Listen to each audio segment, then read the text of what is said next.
of the background of the Sahasranama. So, as I told you before, the Sahasranama occurs in the Mahabarata, and the Vishnu Sahasranama came or was chanted at the end of the Kurukshetra war.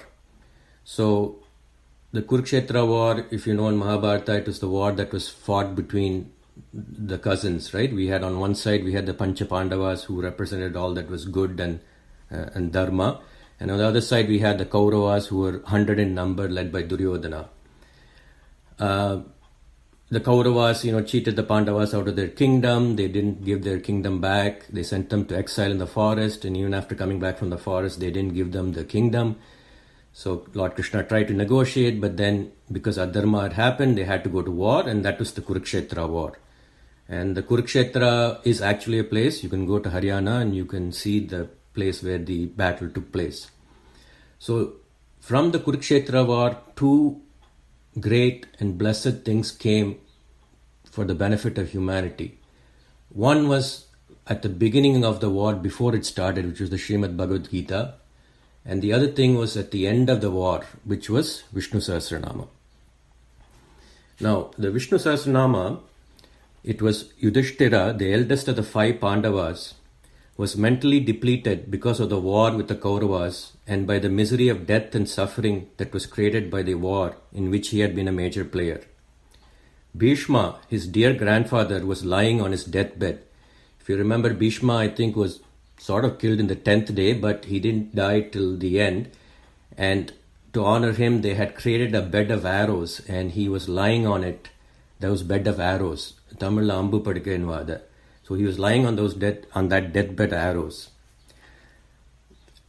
So with Bhishma's passing away, his irreplaceable wisdom, based on the experiences of his long life of virtue, righteousness, and devotion, was about to be lost to the world.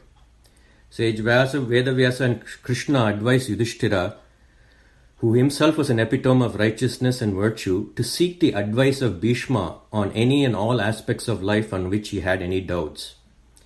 Yudhishtira did as advised, and a series of dialogues ensued between the two, that is Yudhishtira and Bhishma, which was witnessed by Lord Krishna himself.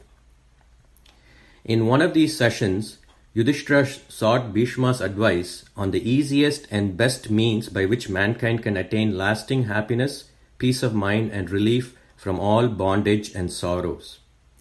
This was the setting in which Sri Vishnu Sahasranama Stotram was imparted, with the welfare of future generations also in mind, by Bhishma to Yudhishtira, as part of the advice given by Bhishma. Now, Yudhishtira will ask 6 questions, which is what you learnt today, the 2nd and 3rd slokams.